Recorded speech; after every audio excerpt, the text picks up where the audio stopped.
So we are talking about tonight, what's love got to do with it?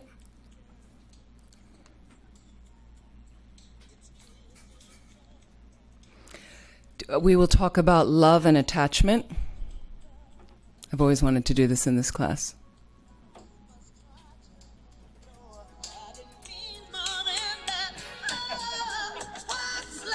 Okay.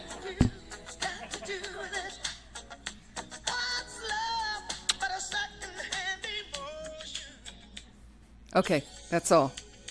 Oops, now I have to stop it. Stop it. Okay. So now we're all in the mood. I'm so glad you came. I couldn't leave without seeing you, so glad that worked out. Anyway, I want to thank you very much for coming. I'm delighted to be back here. And I'd like to thank Margaret and Urs and Sally and all the people that made it possible for me to come here. Thank you very, very much. Very grateful. And all the people I forgot to mention. So all the people involved with Ocean of Compassion Buddha Center. So I'd like to talk this evening, and we have until 9 o'clock, is that right? Yeah. To explore a little bit about the nature of delusion in our mind, and particularly looking at attachment and how do we transform that more into a loving experience, and really the nature, what is love? So, and you know, from Tina Turner, she's a Buddhist, okay? Our Dharma sister.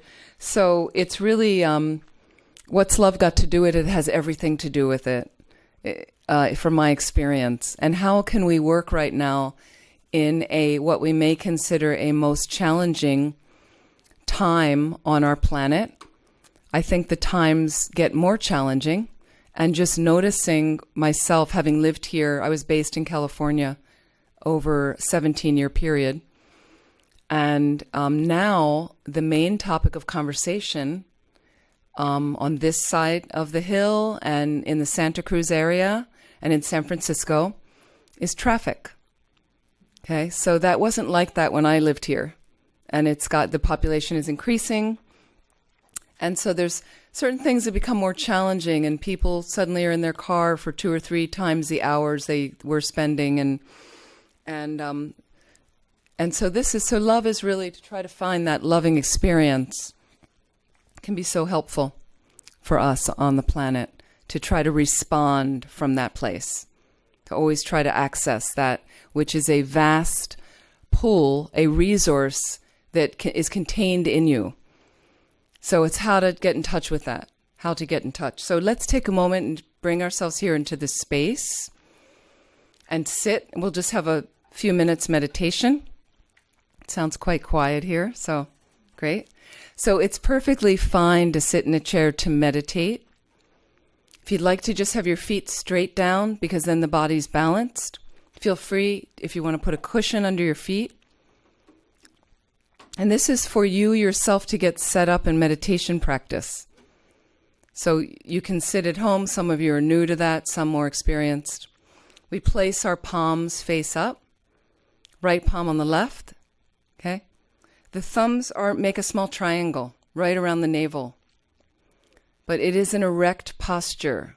So you're holding it firmly against your body so the arms come out a little bit. Okay, we just had a review of this last year with Lama Zopa Rinpoche. Okay, what happens is if the hands are down, you get a little slouching. This kind of brings the mind into alertness. You can experiment. So the head slightly tipped forward. The eyes can be lightly closed, focused towards the tip of the nose or the floor in the space in front of you. We want to be practical about meditation. So if you're very drowsy, you can open your eyes slightly to let some light in. If you're very distracted, close your eyes.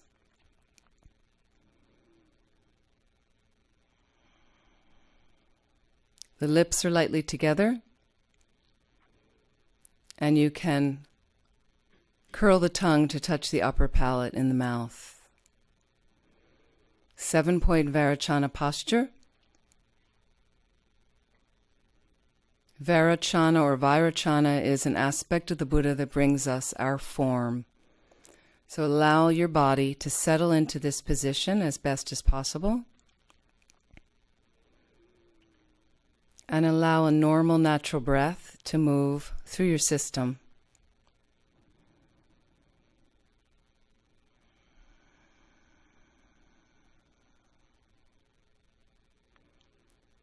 Letting go the distractions of the day. Take a couple of minutes now as you start at the very top of your head. Allow yourself to scan down through your entire body, all the way out your feet and toes. Allowing that breath to open up any space in any tense places. Allowing the tension to release, bringing yourself to as comfortable a place as possible.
So do check your forehead and your jaw, places we hold tension. Your neck and shoulders, allowing them to relax as much as possible. And any other places you find there's tension.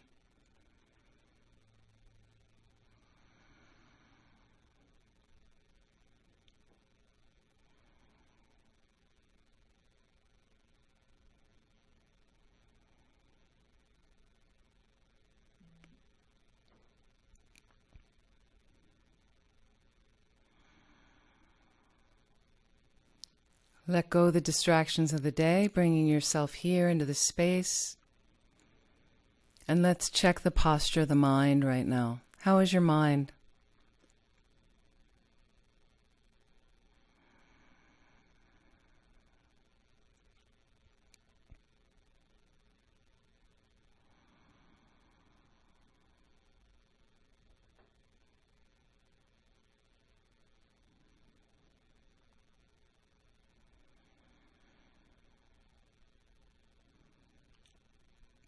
If we feel tight, cranky, can absolutely adjust that attitude. If you feel spacious and relaxed, we can enhance that experience by setting a positive motivation and focusing, as we do in the Tibetan Buddhist tradition, with benefiting all living beings, benefiting all sentient beings, beings with a consciousness. The best way to do that is to become fully awakened, to become a Buddha. Buddha, Sanskrit term for fully awakened being.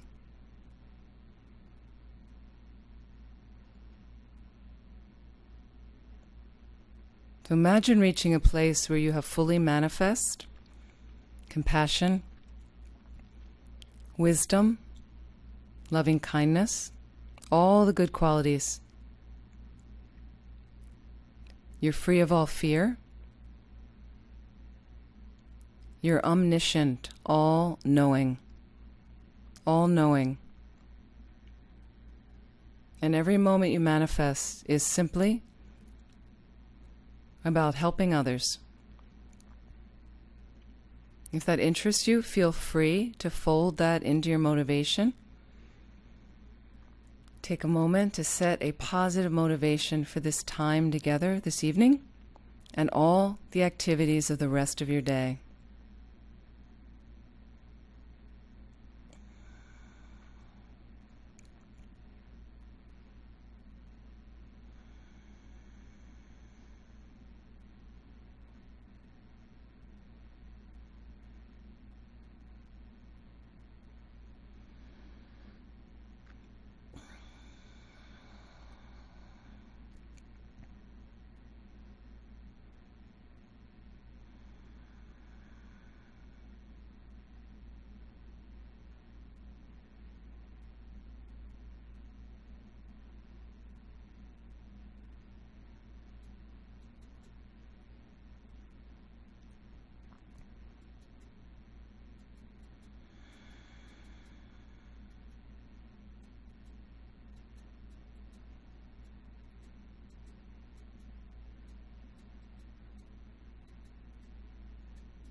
And bring your awareness to your breath now, normal, natural breath.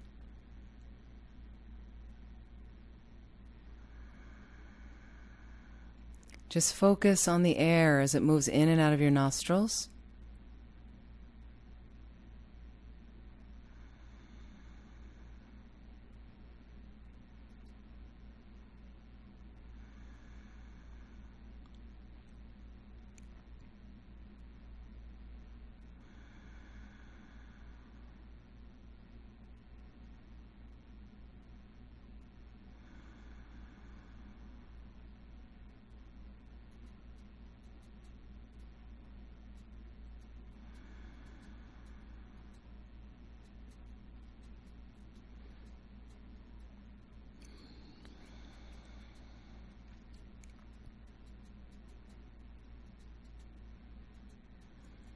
So visualize now in the space in front of you, seated across from you, is the person you love the most. Just choose one person. Visualize as best as you can, as if they're really there.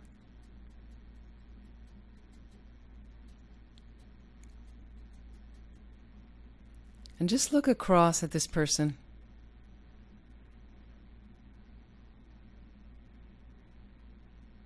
Notice the experience now in your body and mind as you think of this person.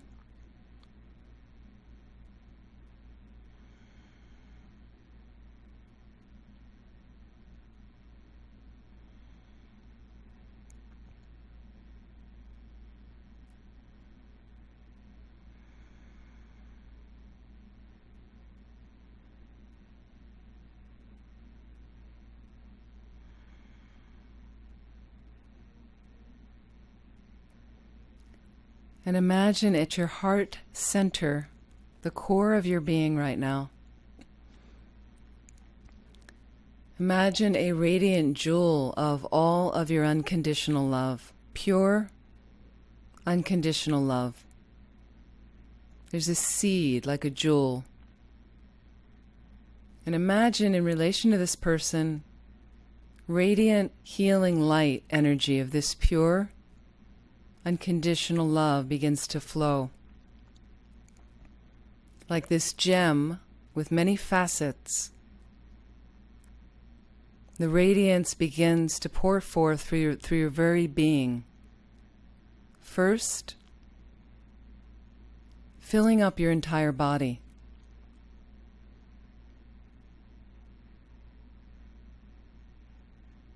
Just feel it moving out through your body,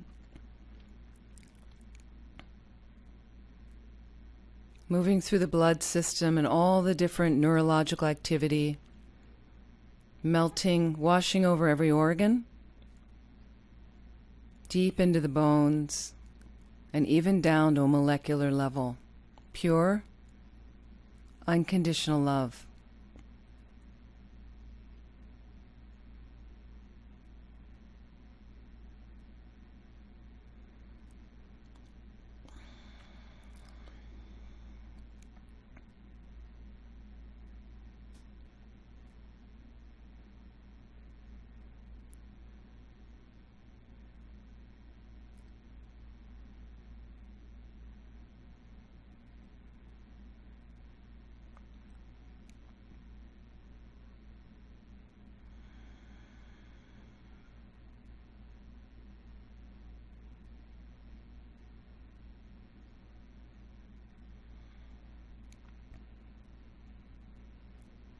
Imagine it passing through all of your mental activity,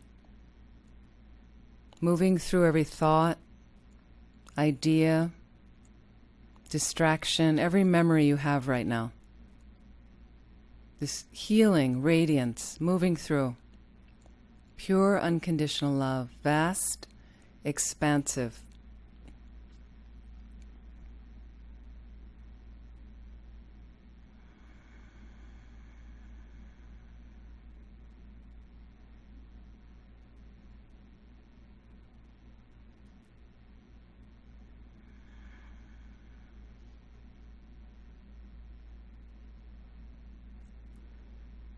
And imagine it flowing out from your heart center, overflowing, moving over to the person in front of you that you love so much.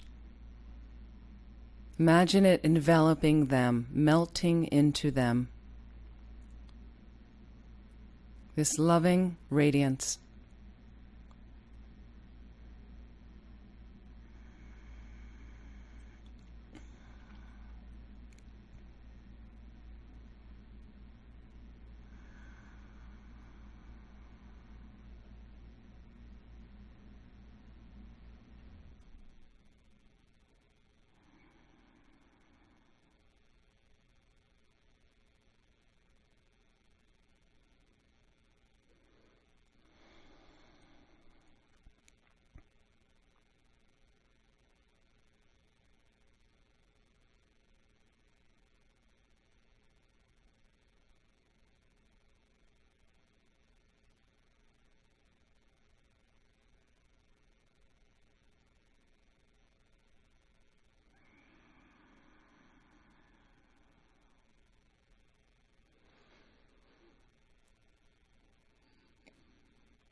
And imagine this person in front, spacious, happy, filled with this loving energy.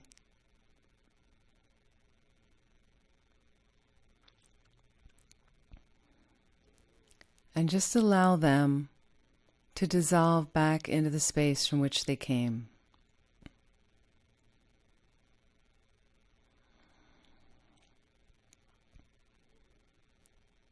And for a moment, allow the loving rays to just return back into your body-mind again.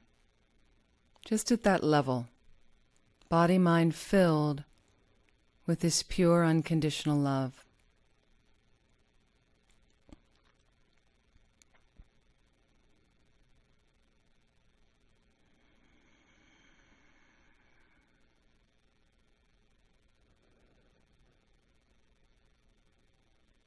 And now place in front of you a visualization of an exact replica of yourself seated across from you.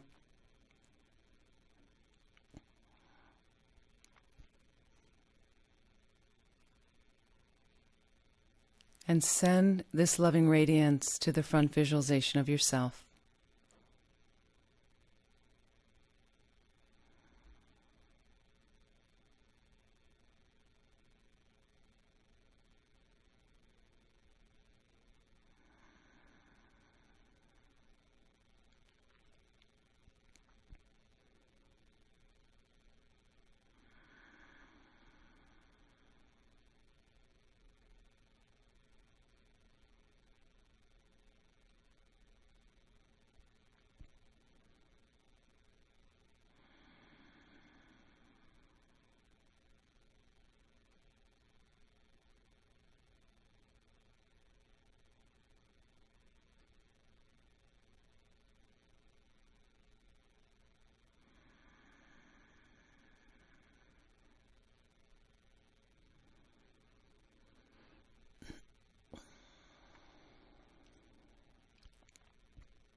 So make any acknowledgement you'd like to the front visualization of yourself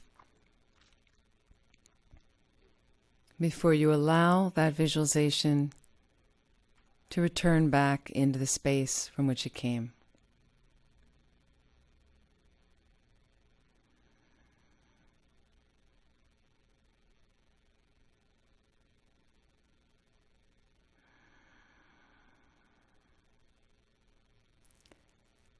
And just allow that loving radiance in yourself to melt back into that jewel at your heart center.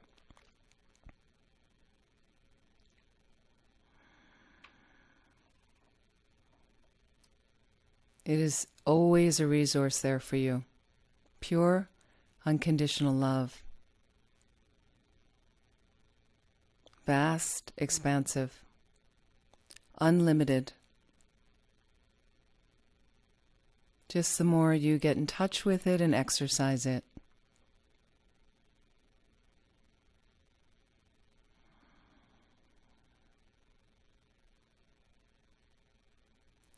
Please relax and slowly open your eyes.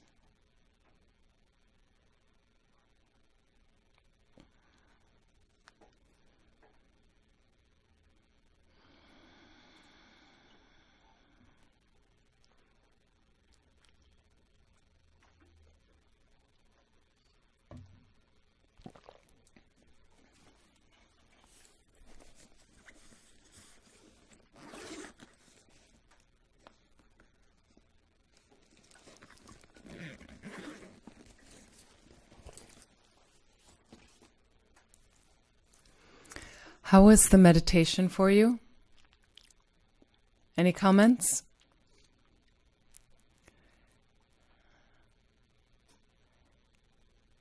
Nice to do with the person you love the most in front of you? Pleasant? You think of that person, right? Nice feeling. You got your friend, your partner. Loving feeling. Nice to easy, okay to get the radiance going with this person? What about when you put yourself there in front of you? Same? No, different, huh? It's different for everyone. But it's very interesting, isn't it? Then you put yourself there, a little bit different experience.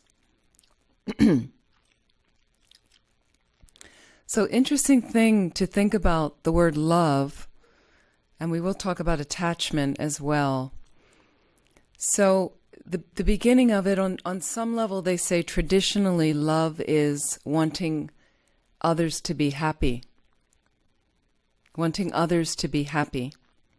But if you're putting a visualization of yourself in front of you, it could be wanting yourself to be happy. But that's the essence of love. Attachment is wanting me to be happy. Okay? Just me. Just thinking about myself, my self-absorption, my agenda. I need to take care of that. Okay? So it's so interesting for people when you put yourself in front of you, how many people say they feel blocked. The radiance kind of shrivels up a little bit. There's fear. It's hard to get it going over there. Okay? So the beginning is you want to love fully. You want to love others. It has to start with yourself. And His Holiness, I know, His Holiness the Dalai Lama has said, when we get on the spiritual path, especially a Buddhist path, this path, and you want to wake up and you want to progress along the path, progress along the path, to become a Buddha. Okay, the point is not to become a Buddha, the point is to benefit all living beings on this path. Okay? The means to do it is to become a Buddha, fully awakened being. Okay? So one point you start to realize on the path, I'm kind of a mess myself, right? I need to kind of fix myself to help others. I'm kind of limited. And so what you start to do is you realize I need to get myself out of the mess. So it doesn't mean you leave the others aside. I can't help anyone until I'm a Buddha. Can't help you, right? No, you do your internal work, right? And then you do some external work. I help people when I can, but I know I'm limited. and I keep moving along the path to try to get myself awakened, fully awakened. That's what we do. Okay? So it can be challenging. And so His Holiness said, people say, but that feels kind of self-absorbed and selfish, to focus on myself, to get myself out of the mess. And His Holiness says, then be selfish like that. Okay? But you never lose the motivation. You never lose the motivation to benefit all living beings. Never forget that. It's not just about me. It's about me becoming a Buddha so I can benefit all living beings. And sometimes you have to do stuff for yourself. You have to take care of yourself, number one. So you want to love others, the beginning is you have to take care of yourself. Okay, so I know that some people will leave here tonight and they'll say, there was this Buddhist nun teaching and she said that I'm the most important thing on the planet. Okay? No, again, within balance, within reason, please. Be reasonable. This is a reasonable, practical path, but let's get real. So if you're suddenly finding you have some challenges with yourself, the love's not happening with myself, please explore that first. Start to look at what is the deal? What's going on? Am I that fractured? What kind of concepts and stories do I have about myself? Okay, because the whole loving experience will be very difficult until I've explored that aspect with myself. Let's look at ourselves, right? Do you have stories that go on about yourself? Do you ever get a story going about yourself? We get stories about others, no problem, right? We get stories going about ourselves, right? Okay, so Tibetan Buddhism asks, please analyze your stories. Please analyze your stories. You have to check up, and I will ask you, please investigate what I am saying tonight. And if you come this weekend, please investigate thoroughly what I am saying. Don't just accept it because I'm dressed in maroon and I don't have any hair, okay? You really have to investigate, and I love this path for that reason. Please check up. What is she saying? Does that really fit in my life? Does that work for me? Do I need to check my mind? Okay, so please analyze. You get a story going. I'm just curious. I know it's Friday night and some people are strangers here. Everybody doesn't want to speak. I come into some groups, they're all like, ask a question. What kind of stories do you get? Any stories you get going about yourself? Did you have a story today? Anybody have a story today about yourself? Something came up. Did anybody drive today? Traffic?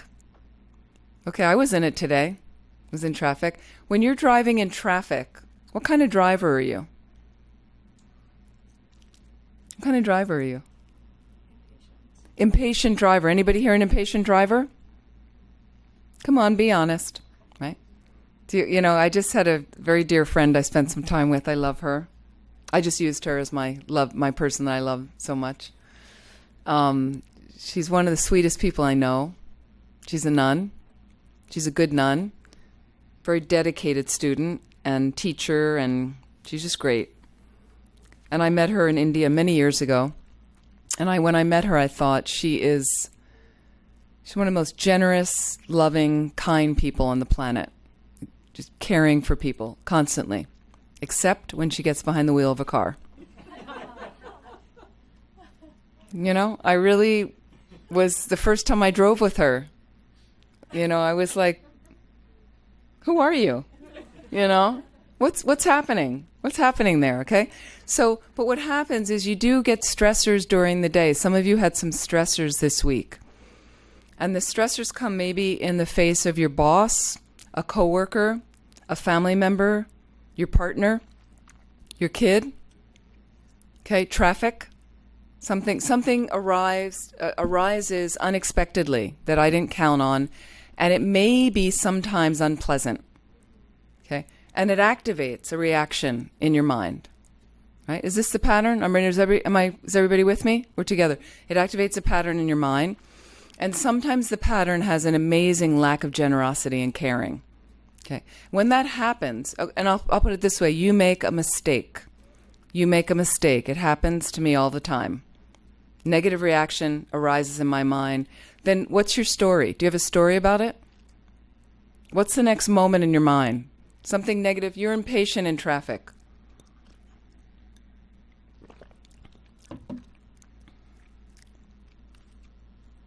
So basically, what happens is sometimes you get a negative response, negative reaction, And the next moment, I'm not good enough. Oh, I wanted to give that woman a finger in the car. I'm trying to butt in with this thing. I think that guy in that car is a jerk. I hate my boss. They're a jerk. This person is, all these things come up. So suddenly I'm evaluating, and I shouldn't have these thoughts. If you're in this room, some of you consider yourself Buddhist, I shouldn't have thoughts like this. I hear Buddhists say this. Oh, I shouldn't think that way. Well, you're a human being, by the way. And human beings think that way. They have a lack of generous thoughts at times. They also have caring, loving hearts. We are a balance. That's the human realm. You're a balance of you're a mess and you're grand and glorious. Okay? So we celebrate it all. You have to embrace it all. So when I am a mess and a mess shows up in my mind, and there'll be some words, it happens less so now because I've done some work on it, but I see the story unfolding, right? So again, I think I quoted this last year, a book I read. I love this book. Some of you read this book. Jill Bolt Taylor, she wrote a book called My Stroke of Insight. Did anybody read this book? My Stroke of Insight. She's a neuroanatomist, basically a neuroscientist. She has a TED Talk, I think, and she had a stroke at the age of 37. Major stroke, and it took her 7 years to recover. The book is about her the stroke and the recovery. So because she's a neuroscientist, she understands how the brain works. Now I'm talking about the brain, not the mind, okay? But it's the mind and all your karmic imprints in that consciousness that dictate how the brain is going to function. So what she explores is the function of the brain and the neurological activity after the mind has made its work there, okay? And she says that when you get a negative thought going on in your mind, negative experience, reaction in your mind, okay, how long does it last? Until the beginning of the thought, until it finishes and passes through? Roughly how long? Anybody? Guess? 1 minute. Okay, 90 seconds. Close. 90 seconds. Minute and a half. That's it. So did you ever notice that?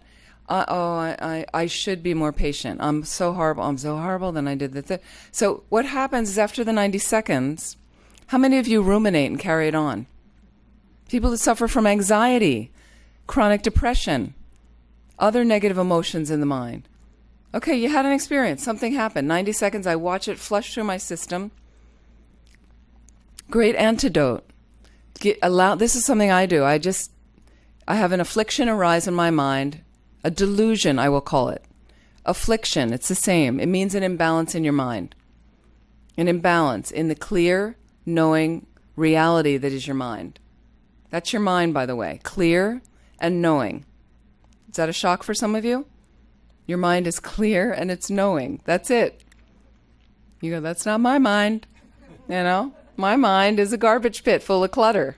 No, that's not the nature of your mind. That's simply the imbalance of the afflictions that move through. That's all. Okay? You can permanently get rid of those distractions from your mind through practice. Okay?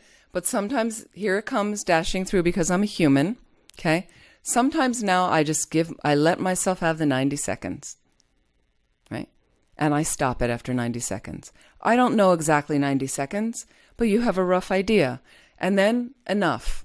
I allowed myself to experience anger, frustration, attachment, confusion, pride, jealousy, fear, anxiety, whatever you want to call it, 90 seconds and done. Okay, that's the antidote. You have to stop it. Enough. Because it's done in your brain. Okay? If you want to ruminate and create another pattern of that, we carry it on and ruminate. Carry it on and ruminate. And more, I have to think about it. I have to obsess about it. I'm infatuated with it, with attachment. I need to overthink about it. I over-exaggerate the qualities. I underestimate the qualities. On and on and on. And now I have a very familiar streak of that in my mind. And I become familiar with that. And that is a form of analytical meditation. Just not focused on anything virtuous. Okay? So 2 meditation methods that we do predominantly in this tradition. Placement meditation. We're placing our mind on an object. This is what we think of with standard meditation. I put my mind on an object and I'm going to hold it there.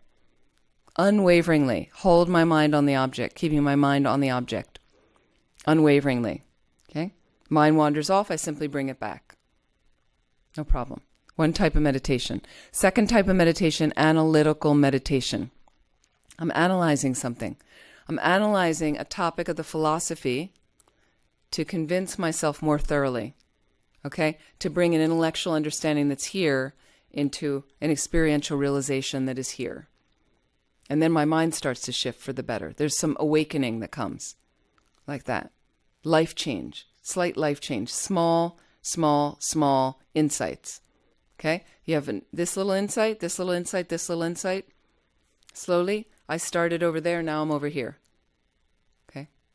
So that's how it really works. It's not massive realizations that come every moment for most people, but you will have small insights. Okay? Very significant. Very significant. So the mind, one thing is to think of is allowing the mind, just understanding where it's happening, stopping. I don't need to keep doing that. It takes practice to keep reminding yourself. You can do some of it formally on the cushion in a meditation session as you construct and build and enhance a consistent meditation practice. And then some of it you're going to do out in the world. I'm driving right now. I'm so irritated at that other car trying to cut me off. I realize I've done that to people. Just see the irritation arise, and then I start to analyze. I've done that to people. I didn't mean to be in that lane. I made a mistake. It's so nice when somebody let me in. What if that person was my mother driving? I'd certainly let her in. So, you start to analyze, you start to come from every angle, thinking of other things to deflate, to diffuse the conflicted nature, the imbalance in the mind, the delusion that's sweeping through my mind. Okay? So when I get the negative story, it works like that as well. You might have a story, I'm not good enough. I'm a screw up. I never do anything right. I'm an anxious person. I'm a depressed person. Right? No, you just have depression in your mind sometimes. Like that. Just have some concern in my mind like that. Okay? Make sense? Possible? So look at the stories. Notice if I felt a little blocked sending love to myself, it was a little constrictive. Just superimpose your loving person on them again. And then you start to get it going and then take it off. Okay? Because you're also a sentient being. We have this idea in Buddhism sometimes. I'm here for all living beings, except myself. Well, you're also a living being. You're included in that formula. It's okay to include yourself. It's okay to include yourself. It's necessary. It's a very necessary step. And so if you want to get on the path as well, we talk about 5 paths to full awakening, 5 paths to enlightenment. There's a path of accumulation. Number 1, you're accumulating the conditions that you need to see emptiness directly. We're going to talk more about emptiness tomorrow. Some of you have had teachings on emptiness, nature of reality, okay? So everything in Tibetan Buddhist teachings, for the most part, is to get you to realize emptiness directly, the nature of reality, the view of reality, to have an accurate view. Okay, so you are on the path of accumulation. You're accumulating the conditions. You're serving centers. You're studying a lot. You're meditating. Reading about emptiness and reading about the philosophy, getting a good basis in the philosophy. Maybe you're connecting yourself to a teacher and getting clear and devoting yourself to this teacher. Path of accumulation. Okay? To get onto the path of accumulation, you need renunciation. You need renunciation. What is renunciation? I'm just curious. What do you think when I say the word renunciation? What is that? What is that to you? What do you think about? What comes up for you?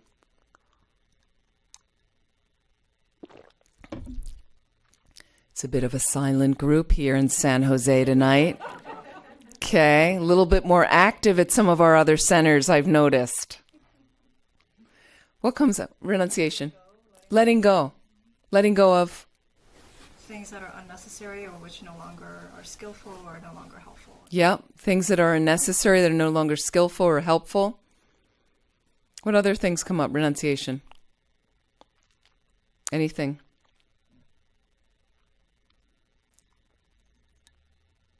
So a lot of people think it is about giving away my belongings, not needing so much, being satisfied with what I have. And so the true essence of it is, it begins by just what you were saying, is you're giving up what is unnecessary, which can be negative behavior that you perpetuate. That's what you're giving up. Negative behavior patterns that originate in the mind. Okay? Negative behavior patterns that originate in the mind. So when you are looking at that, we are practicing conducting ourselves in a certain way by practicing ethical guidelines, the opposite of non-virtues. Ethical guidelines, okay? So I'm giving up this negative behavior. Why? Because it makes you suffer. And what happens is we all suffer in different ways, right? Suffer in different ways. Have you ever had suffering in your life, mental or physical, and you're perpetuating some sort of pattern? Okay? Addicts do this. Substance abuse addicts, but other addicts as well. We're all addicted to something. I'm going to talk about that in a minute when we get to attachment. We're all addicted to something. But you perpetuate a pattern. And have you ever gotten to a place where you just said, enough, I can't do this anymore, right? I can't do this anymore. From some level of suffering. I've known people that have done it from chocolate addictions, literally getting really sick to their stomach and having other things happen because they ate too much chocolate. Okay? Substance abusers, I've known alcoholics. Fortunately, they bottomed out before they died. They bottomed out before they died. Okay? A friend living on the street that got beat up, an alcoholic. And finally, before he died from alcoholism, got beat up, living on the street, woke up from this experience and just said, that's it, I can't do this anymore. Okay? So that's when you begin to have suffering, you begin to have compassion for yourself, right? You begin to have compassion for yourself. So let's hope we reach a place like that. I had it once in an intimate relationship. Before I was a nun, I had a boyfriend, and each of my relationships kind of perpetuated some negative something, some kind of gunky pattern, right? Because you kind of show up with your mind, but our mind, we have imperfections. So I would try to have a relationship the best way I knew how. Challenging. And then you'd end up butting heads. This one theme kept coming up. And finally, something really dramatic happened in the relationship, right? And in the midst of it, I literally was like, on my knees, like crying and sobbing about some drama. You know how relationships can be. We will talk about that in a minute, right? Because we all want to have relationships, okay? And I was literally on my knees. I remember thinking, I'm not doing this anymore. I'm not doing it like this anymore. That's it. And I never did. I never did again like that. Something just, all of a sudden there's like and fortunately that shows up when you need it. I mean, if it's a really bad pattern, and I said, I'm not doing this anymore. Okay. I had relationships again, but I never got back into that pattern. That's having compassion for yourself. You're suffering so badly and you say, stop. So that's renunciation. The real essence, technically renunciation, in a sense, is where you're really striving day and night to get out of samsara. Samsara, Sanskrit word. It means, what does it mean? Samsara, what does it mean? Cycle, to cycle, thank you. To turn, to cycle. What are we cycling through? Lifetimes. And there's 4 situations about the lifetimes. What are we cycling through in one lifetime? Birth, old age, sickness, death. We're cycling through. All of it sucks, okay? It does. It just does. Okay? Sorry, excuse my French, okay? But, and do you remember, maybe I talked about this last time, when I lived at Vajrapani, I used to run Vajrapani many years ago, lived there. And we didn't have TV there. But occasionally you'd see TV, but we knew a perfume company invented a new scent. Did I mention this last time? New scent. The scent was called Samsara. Okay? Well, we as Buddhists thought that was a riot. Who needs more of this? People are buying this, right? You need to, but it's a sexy word. Sounds kind of sexy. They don't know what it means. Okay? Cyclic existence. You're gonna name a perfume that? And then I was at a friend's once and I saw the commercial for it. TV commercial. Samsara. And they have like a woman with like magenta, silk, pink scarves, silk, across the screen blowing and and then they had the voiceover. You get the idea. Sexy, right? You want to wear this because you'll be sexy. You'll attract. And then they have the voice comes on. Samsara. Like, I gotta have that. I need that. I don't know what it is, but I need it. I need more of it. Okay, samsara. We thought that was a riot. Okay? We mistake samsara. Okay, imagine striving day and night to get out of the mess. We mistake samsara. Okay? Samsara is a mess. It's broken. Okay? But we think we're going to fix it. A lot of people get on the Buddhist path. I know once I get my new job, everything's going to be okay. I have a new partner. It's all going to be okay now. Finally, I bought my house. I'm buying my house. Got the car. Got the kids off to school. We all have these little everything. I'm just tuning in the picture, and it's going to be really clear, and I'm going to be able to hold it there like that. Samsara doesn't work. And then we get disappointed. So I think Geshe Jompa Tekchog said this. The nature of water is moisture. The nature of water is it is moist. If you are in a swimming pool filled with water, you do not flail around in surprise and say, it's wet here. Okay? Because that's its nature. This is what we do with samsara. My car broke down, and it ruins your entire day. You have a physical ailment, and it ruins everything for you. Everything goes one little change in the picture, and it's not okay. It's not okay. Let's be reasonable. Change is the only thing you can count on. It's the only thing you can count on. Did you ever show up realistically for your life? Well, that's change. Everything changes. Sorry. That's how it goes. Okay? So understanding samsara's nature, and if you really get down into it and realize it's suffering, you want to get out of it. You want to get out of the mess. Why would you want to perpetuate it? The problem with some of us is it's kind of a little bit comfortable at times, samsara. It's kind of a little bit comfortable, And I just had a little conversation just before I came here. I'm kind of picking on somebody. Just before I came here, and something kind of bubbled up for me because this lovely person said to me, I don't really want to go there. It's hard to get to that center. And I can't remember the exact words, but I thought she said something like, I want to be comfortable. And I thought, I understand, because I know this center, and I know that after living there for a while, I didn't realize how uncomfortable it could be. You get used to stuff. The mind gets used to stuff. But I sometimes think, be careful not to get too comfortable in samsara, because the mind gets lazy. And one of my lamas, Kirti Senchab Rinpoche, who used to teach a lot at our centers, but he passed away unbelievably now 11 years ago. And he used to say, your practice, and he also talked about retreat, but your practice, your spiritual practice, the container is you need some level of comfort, okay? You don't want it to be too austere, where I was on a retreat once and I was freezing cold and it was very, very difficult for my mind, right? But he said you don't want to be too comfortable because the mind gets lazy.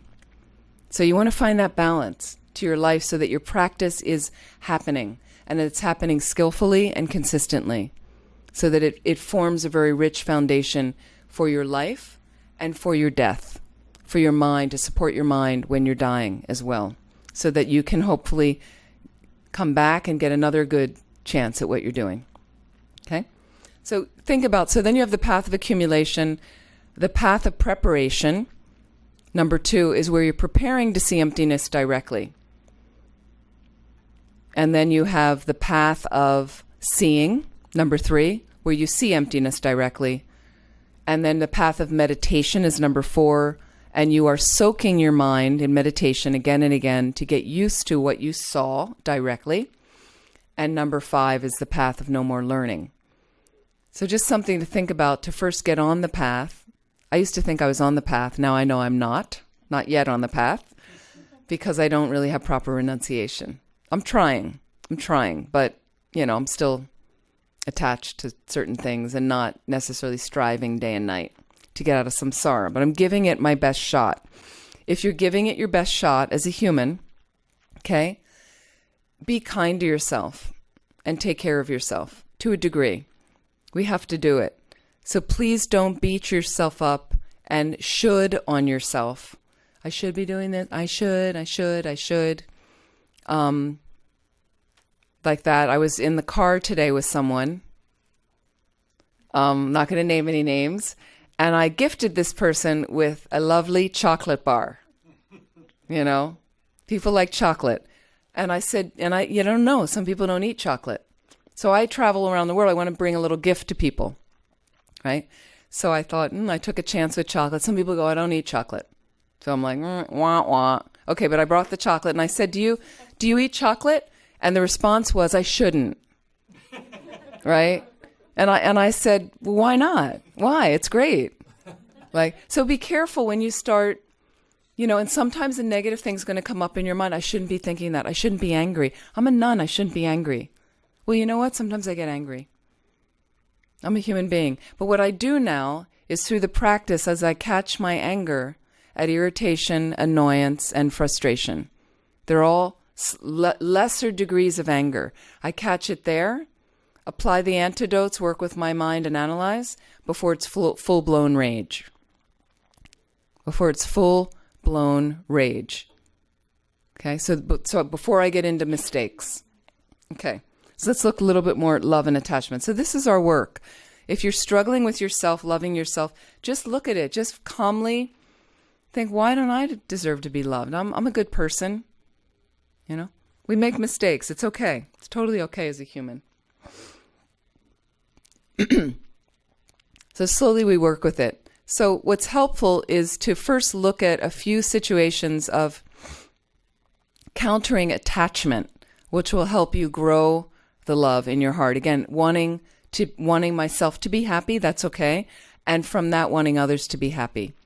And doing the dance together is when I see somebody else, and maybe this interferes with my agenda a little bit, because this is what I wanted. We were going to get together and go to dinner tonight, and I wanted to go to this restaurant, and you want to go to that restaurant. Well, that's a mundane thing, but can I compromise? Is it that big of a deal? And maybe you at least express, in relationship, you just express, well, I was kind of hoping we were going to go here. I really liked the pasta that they have there. At least express it. But if the person's really dug in, all right. Does it really matter? Is it that big of a deal? But then we have things that are bigger deals. How you want to raise your kids, break up in a relationship. So slowly we work our way through it. This is samsara again. That's the basis. It's not going to be a perfect situation. But it's important to know also you can get out of samsara. Know that. Don't just leave it of everything's always going to suck. No, you can get out of samsara. It's possible. So when we're dealing with attachment is what's in it for me only. I'm not considering you. What's in it for me? I have an agenda, and this is obstructing what's going on now. So we work with delusion, and there's some basic ways we work with delusion. One of them is an antidote is mindfulness and self-awareness. Mindfulness and self-awareness. One general antidote. There's a big mindfulness movement right now in the States and other countries. And mindfulness I find very helpful. Sometimes people ask me, what do I think about it? And I think it's great if it works for people. So John Kabat-Zinn, who in a sense is a bit of the father of the mindfulness movement in the States, and he's a lovely guy, okay? He years ago met with His Holiness about this approach and mindfulness and getting people to be more mindful and using techniques like that. And His Holiness, who's very physical, grabbed his hand and he said, great, just don't call it Dharma. Okay? So Dharma, the path that we are on, is more about countering delusion permanently countering delusion in your mind. Okay? Mindfulness can lead you there. So very helpful. And so people would say to me, do you think it's good? And it seems to be a hot topic and it's very fashionable. And, Google has a mindfulness guru. So I think personally, For anybody to start watching their mind and work with their breath to just be aware of the level of discomfort when a delusion arises, I think it's very powerful, because for the most part they may not react negatively from that space. They're watching it. And then they have techniques of how to just sometimes be aware of the discomfort. Right? Is that okay? Be aware of the discomfort. What's the problem there? Right? So I find that really helpful on the spiritual path. I think it's a necessary phase. And the mindfulness courses and the mindfulness programs, I think, bring us to this space that it's okay to be uncomfortable. Why? Because of samsara. That's its nature. That's the kind of situation we're sitting in. But we forget it. Again, I'm going to change samsara. I've denied samsara. I ignore it. And then the car doesn't start and some suffering situation comes up and suddenly I'm surprised and upset. So it's more like understanding samsara's nature. Sometimes things suck. Sometimes you get sick. Sometimes the car breaks down. Sometimes I'm in a very challenging work situation. Like that. I understand. I accept. Okay? So mindfulness and self-awareness means when the negativity, the attachment shows up, okay, can I just hang with this for a minute? Wow, attachment. Wow, it has me here. Wow, I'm very unhappy right now because I didn't get to go to the restaurant I wanted, because I didn't get the boyfriend or the girlfriend or the partner I wanted, because they don't want to be with me anymore, because I'm having financial problems, because I can't buy the house I want to buy, because I'm sitting in traffic and I'm going to be late, whatever the thing is, that I'm attached to this certain thing, this way, this view, this item. Okay? So can I just kind of watch my mind going through the discomfort, the somersaults, initially it'll go through, and then slowly, calmly, take a breath. Mindfulness asks you, take a deep breath. You may need to take another one. Okay, by the end of the third or fourth breath, I find some space opens up here. Mind-heart experience. I can be calmer. Okay, that's right, samsara. What did I expect? That's right. This is going to be okay. And tomorrow when I go in to the person that I said a snippy remark to today, I can always apologize. I know they're irritating. They manifest as an irritating being. So here's another thing. When the mind opens up, perhaps I've did an activity in the past that's creating this karma to ripen right now as something unpleasant for me. So what that tells me is I need to be careful with my body, speech, and mind. And any suffering I experience is a type of purification. That's what Tibetan Buddhism says. It's a type of purification. Okay, well, that's a good thing. You take another breath. Maybe I inhale joy. Maybe I exhale despair. And maybe I inhale hope. Maybe I exhale frustration. Another technique, you can just try that. You inhale something positive. Let go of something negative. Put it into your own words. Okay? As I watch the attachment, that my thing, I needed this, I have to have this. Okay? We have mundane attachments. Stuff. Our stuff. Okay? Some of you live over here, you live nearby. There used to be a place, for me, for a long time, it was a terrifying place called Valley Fair. The mall. I sometimes, at Vajrapani, had to drive the attendants of lamas over there because they wanted to go shopping. And some member that lived over here told them about Valley Fair. You have to go there. And there's a day off, and then I had to drive them over here to Valley Fair and walk into this mall where we would notoriously get lost. I'd always be like, and I'd say to him, I don't remember if the Apple store was on this side or on the other side. I don't know. I think, did we see that store before? I don't know where the coffee was. Like, I know there's a place you can eat, and I don't know where it is. I would get so turned around. I lived in the Redwoods, for God's sake. We didn't have Valley Fair there.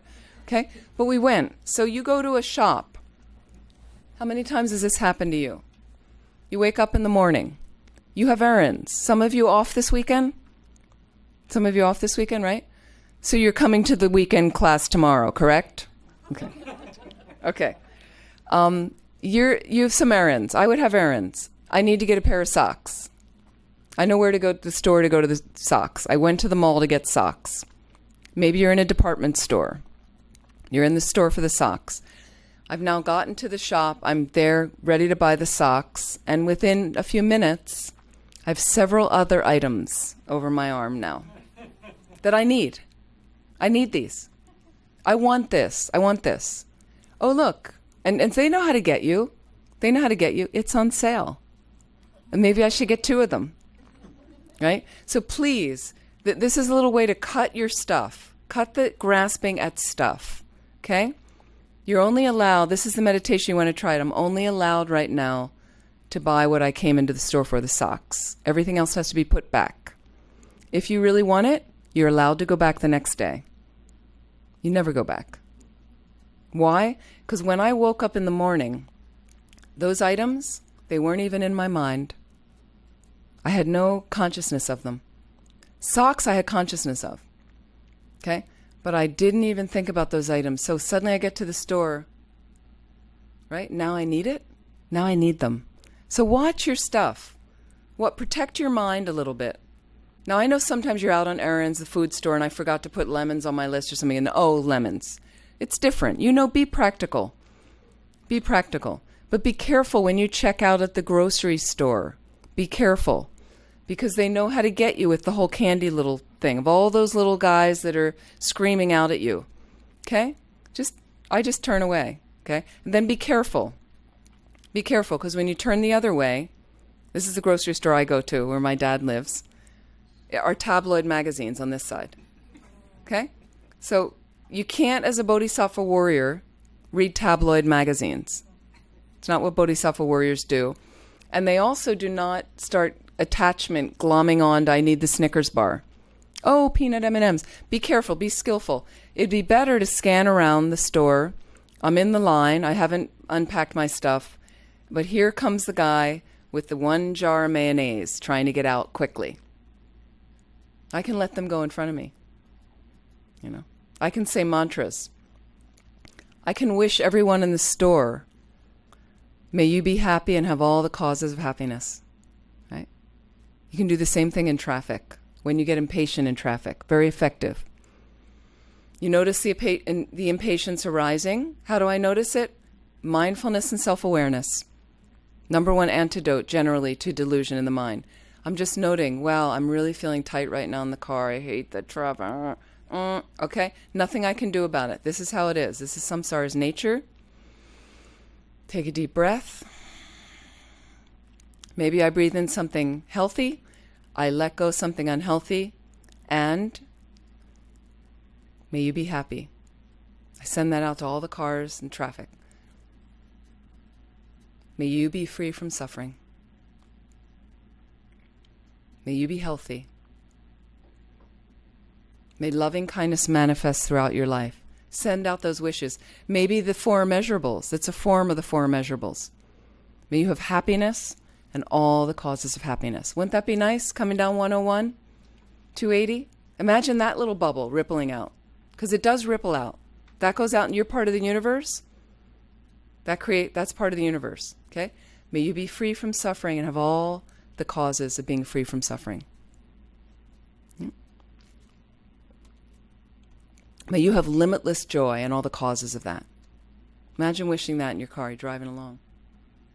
That's your experience. May you have equanimity, free from being attached to some and hating others. You have immeasurable equanimity. It's a very powerful space for your mind. The Four Immeasurables. The Four Immeasurables. We talked, I think, before. The Four Immeasurables in Tibetan. So at the end of the Return of the Jedi, the Ewoks are chanting the Four Immeasurables, clear as day in Tibetan. George Lucas is a Buddhist.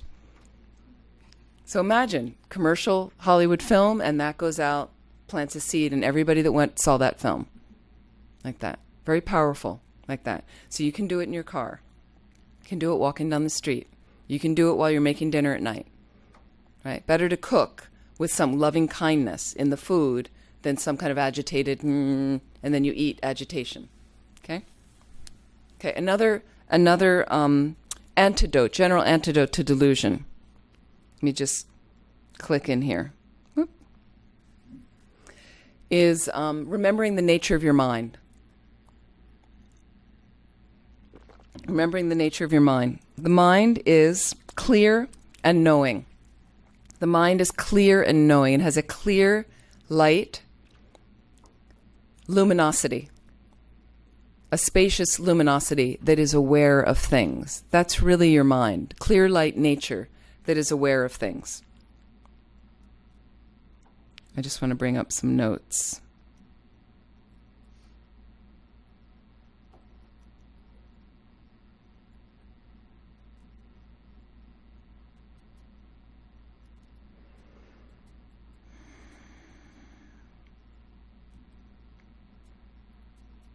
Oops, this is the course. I forgot how I categorized it. Will I be able to find this? Okay. Oh, and I was gonna. Do we need a break in this? The 2 hours? We're okay. You're okay? Okay, great. Let me see if I can find this.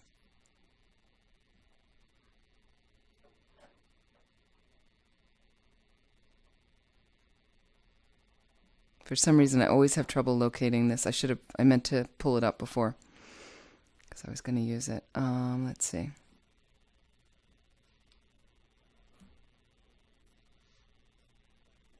Just bear with me a second.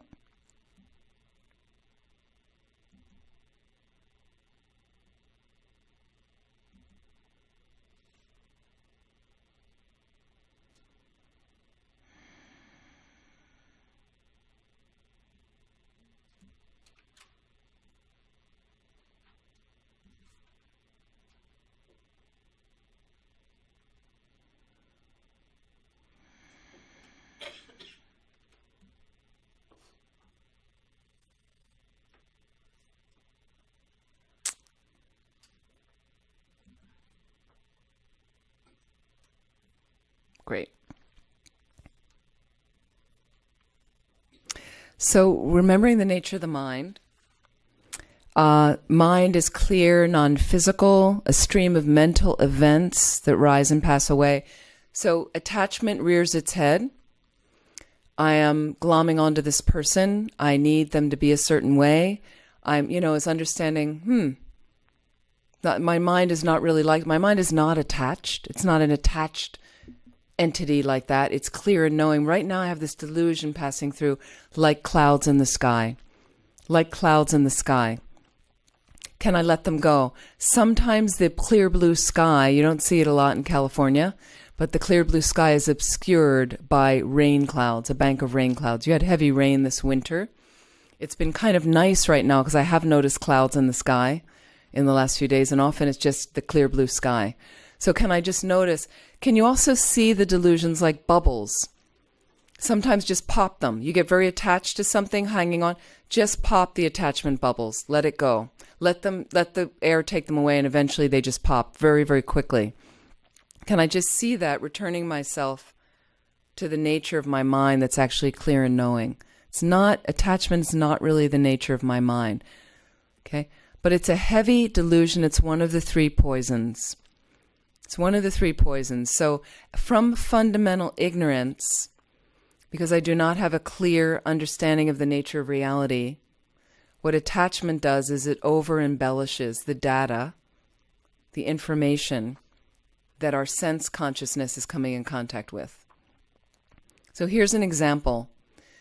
And I don't know if any of you are newly in love, but you certainly can remember that experience. Okay?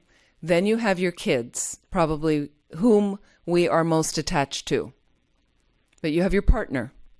You have friends and family, like that. You can take any of these beings. And so what attachment does, and let's say you just take one of these beings right now. Imagine they're walking in front of you. They're walking towards you. Let's analyze. Buddhism says you must analyze to cut attachment. You have to analyze. You don't just leave it there. It's very hard with our kids. So and misunderstanding of reality, attachment over embellishes. So in a sense, if you look at a tanka called the wheel of life, you have by the door. Okay. So in the center ring are three animals. There's a pig, and the correct way it's done is out of the mouth of the pig represents ignorance, comes a rooster that represents desire and attachment, and a snake that represents anger and hatred. So those are the three poisons. Out of the mouth of ignorance comes an underestimation of what's there, and that creates aversion, anger, attachment, anger, hatred. And from an over-embellishment of the data, of the information, I form attachment. Here's your person walking toward you. This is what the mind of attachment does. I over-embellish what's out there. I have a karmic seed ripening right now. A positive karmic seed is ripening in my mind stream that's causing me to experience pleasure. Okay? What the pleasure does is it takes my mind and allows me to over-embellish what's out there on the reality. I'm not getting to see it. I vomit a projected fantasy on to the reality that's there. That's what attachment does. We think it's love. Love doesn't vomit a projected fantasy. Love comes from a deep resource in your mind that has a true nature, in a sense. Has a true nature. And a vast, expansive resource of wishing others to be happy. Wanting this happiness on the planet. Like that. So what happens with love is you have a kid and you raise a kid. Love asks you to consider reality. And love has an accurate view of reality. And it says that I get to try my best as a parent. And how many of you are parents? Okay, not so many people. But those of you that are parents, I'm sure that you went to that really great parenting school, right? Remember the parenting school that you had to enroll in to be parents, right? There is no such thing. There should be, because raising kids is one of the most valuable things we can do on the planet. If you're gonna, it's a very important job. But the school you went to was the school that your parents went to. And then they went to the school that your grandparents went to. And they went, and that's how we learn. So you muddle along as a parent, trying to impart some decent values to your kid up to a certain age. And then they take it from there. And they fall and they make mistakes and they learn and they get hurt and they cry and you move along together. And then sometimes it separates off and they go here and then you come back together. Your kids, as my mom used to say, are alone to you. Loan. They are loaned to you. So sometimes they come through your body, sometimes not. And you try. You do this thing and somehow it becomes the most precious thing in the world to us. Our kid, my kid. You harm my kid, I'll kill you. Right?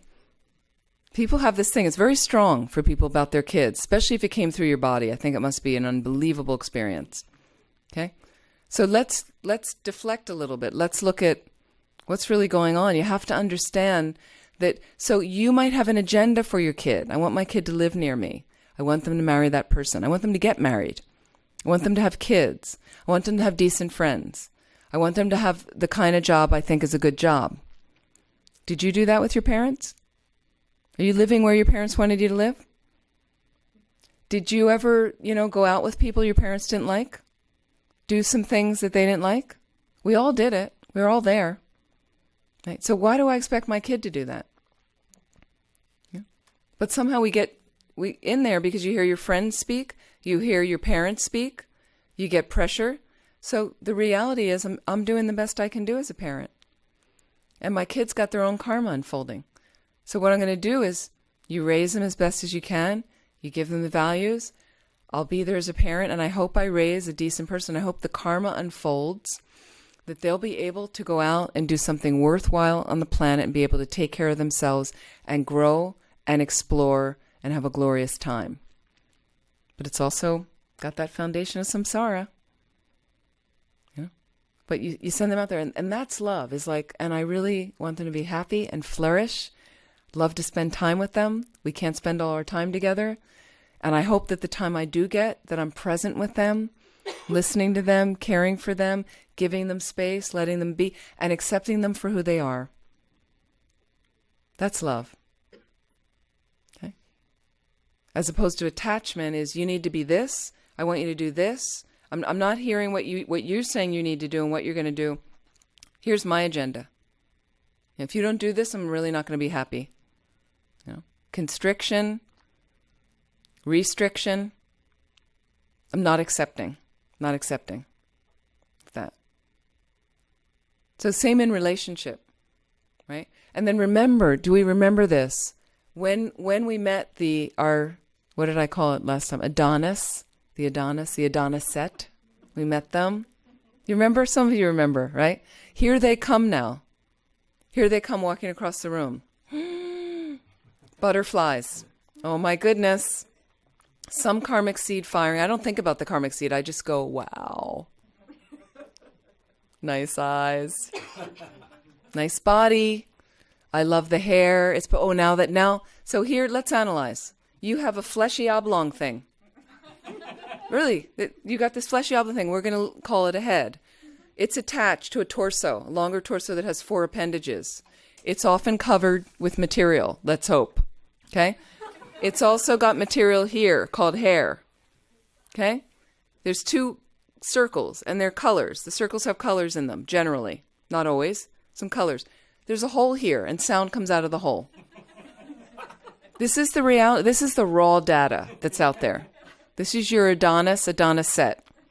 Karmic seed ripens for pleasure. Okay? I vomit a projected fantasy onto them. They open this, and sound comes out, and I go, oh, they have the most beautiful voice. Wow. They sound really intelligent. You know, all they said was, really intelligent. That's how we interpret it. Really, this happens to us. I've been through this many times. I wasn't always a nun, right? I've been through this, right? You see, okay? And then it's so interesting. Does anybody have a jerk at work? Difficult person, right? It's so interesting because when this opens for them, right? Underestimation of what's there. I underestimate. You know? So stupid. God. Listen to his voice. Isn't it awful? It's so grating. Right? So just karmic seed, different karmic seed firing. Karmic seed negativity. I did some negative thing in the past. Now it comes up as suffering for me. The hole opens and pain comes out. Right? But that's what happens. We have to analyze. Please analyze. You owe it to yourself to analyze. You'll be happier. You play with it a little bit. You play with it. Okay, here comes the Adonis set. Now, I just vomit a projected fantasy, icing on the cake. I don't get to see them. Covered them with something else. So I waltz off with the fantasy. Now they look at me. We decide to go out. We exchange phone numbers. I meet, great, attraction, wonderful. And I start ruminating in my mind. I start doing analytical meditation.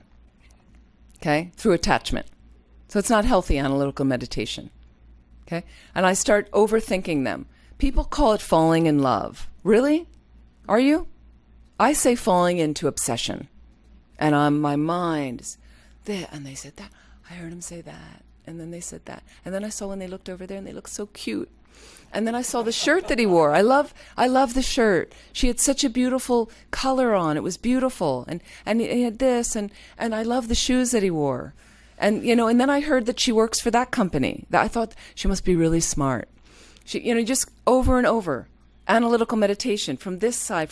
I heard they lived there. I saw the car that he drove, and this, and he said that, and he was this, and it was perfect, and great. I heard he meditates. Oh, he does yoga. Perfect. This is analytical meditation. I've convinced myself he's perfect. She's perfect. Okay. Slowly, time goes by. You go out. You're not really listening to them in infatuation. Love listens. Love listens and accepts. Attachment, not really. Not really. They're saying stuff. You go along. It's great. It's wonderful. There's a little bit of a love bubble. You get near love. You get near love with it. There's something close around, but it's not quite. Okay? If it is true love, it grows and it expands. It gets realer and realer. But then what happens is a month. And then this is so interesting. I've over-embellished the reality that's out there. And then at some point, I don't know how long it is for you, you decide to introduce them to your friends. Do you remember that place when you're first we're going to have dinner? You're going to meet my friends. Your friends are sick of hearing about this person, hearing you talk about this person. But now finally, you're going to get them together with your perfect person. And they meet and they have dinner, they have tea, they go to a cafe, coffee, done. They leave. Everybody separates. And later, you say to your friends, "What did you think?" Right? What do your friends say?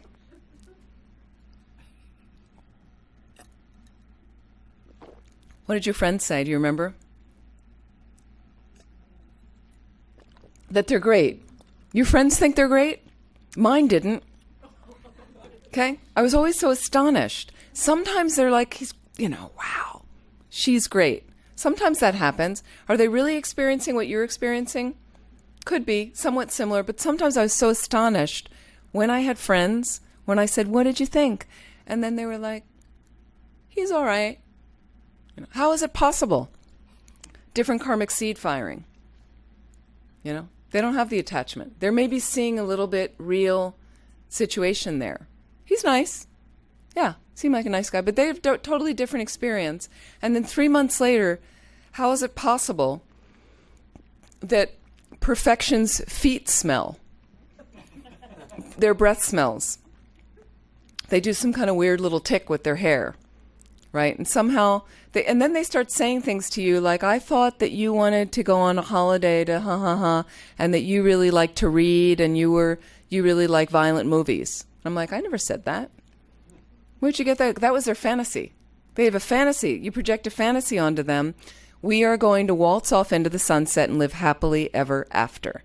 That's what Hollywood films have brainwashed us to believe. Okay? So you just poke. You analyze a little bit. How great to have a relationship, to think in this way. I'd like to have a relationship. I would like a companion.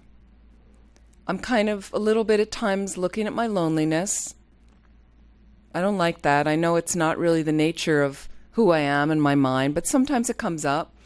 And I'd like a companion, and maybe we'll have a similar path. Maybe I'll meet someone at a Buddhist center, and we can a little bit travel a course together and support each other in the practice. Maybe we can learn some things from each other, have some fun, do some stuff together. Maybe, I'd like to have kids, and maybe I might want to get married, have kids, and do something like that. And I want to do it with somebody. Great. And maybe we'll spend some time, maybe we'll spend a lifetime together. And I hope it works out. Sometimes I know it doesn't work out. We're certainly going to have some things to go through. It's not going to be perfect. And in the end, somebody will die first. Or at least we'll be separated at some point in death. But for now, I've met this person and I kind of want to go for it. It's a different premise than just over-embellishment of some unreal situation. So have a relationship like that. Why not? Then okay. Understand, but as Lama Yeshe used to say, it's really hard to have intimate relationship, or relationship with a child, your child, without attachment. It's really, really hard. And can you a little bit see maybe how attachment is tremendous suffering? So anger, they say, is more like when you vomit on your clothes, anger and hatred. It's very apparent. And we know when people get angry, it's very obvious, right? It's kind of ugly, okay? But when you put your clothes in the washer with the vomit on, it comes right out really quickly. Easier to wash out. Easier to apply antidotes. Attachment's like the oil stain in the clothes, because we confuse it with love. We confuse it with something positive. And I had a boyfriend years ago that used to say to me, if you loved me, you would feel more attached to me and you would get jealous. So jealousy is another delusion, not positive. But he equated it with an experience that if I really cared for him, I would experience this delusion in my mind. I wasn't a Buddhist at the time.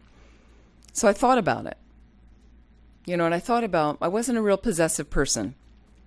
So I was like, well, he was very possessive. So I kind of looked at how he was possessive, and I thought, well, what if I'm like that? I need you to do this weekend.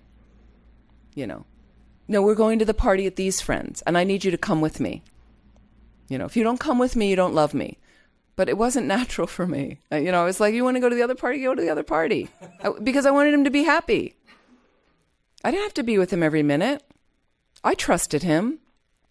I was okay. I didn't mind. I guess the more secure you are in yourself, then have a relationship from there. Then meet somebody from there. Then encounter. So with your kid, I know some parents who are very, very needy. They have a lot of big holes in themselves. They haven't manifested the kind of meaningful life they wanted. So what they do is they're living it out through their kid. They need their kid to do it for them, but their kid has chosen a different path than the parent would have chosen. So they constantly with the kid, either criticizing the kid's never good enough, you need to do this. How come you never did that? Why didn't you go to law school? Because the parent wanted to go to law school and didn't go to law school. Unfulfilled dreams, and then you soak your kid in it. So not very healthy. So the more whole I can become, then it's like, you want to spend some time with me? Great.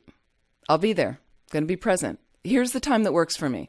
You don't want to spend time with me? I hope you're having a good time. Why? Because I'm okay. I'm okay spending time with myself. I'm okay with myself. And even with myself, I have a meaningful life. I have friends. I have work that is meaningful, work that is purposeful. I'm okay. Showing up with as much as I can show up. I'm showing up for my mind in all its different recesses and imperfections and beauty. Like that. Then more people want to spend time with you. That's how I found it works. Then more people. Then your kid is attracted to that. I have friends, very needy. Their kids really, limit the time they're with them. Then I have other friends that are doing great. Their kids always want to spend time with them. That. Your choice. Same with your partners and stuff. So I explored. He thought I should be more attached. I didn't know how to be more attached. What did I say? I want to be with you.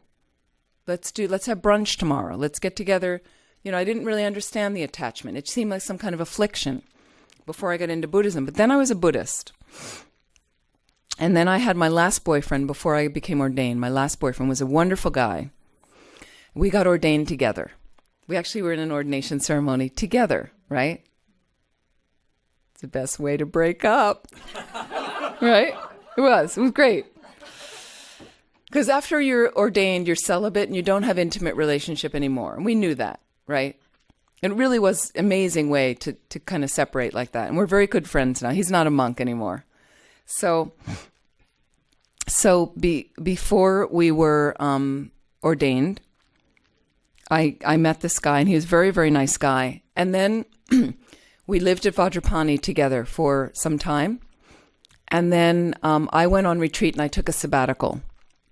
After I was there about 4.5, 5 years, took a sabbatical. I wanted to do retreat at Laudo. Laudo is a remote retreat center in Nepal, in the Mount Everest region of Nepal.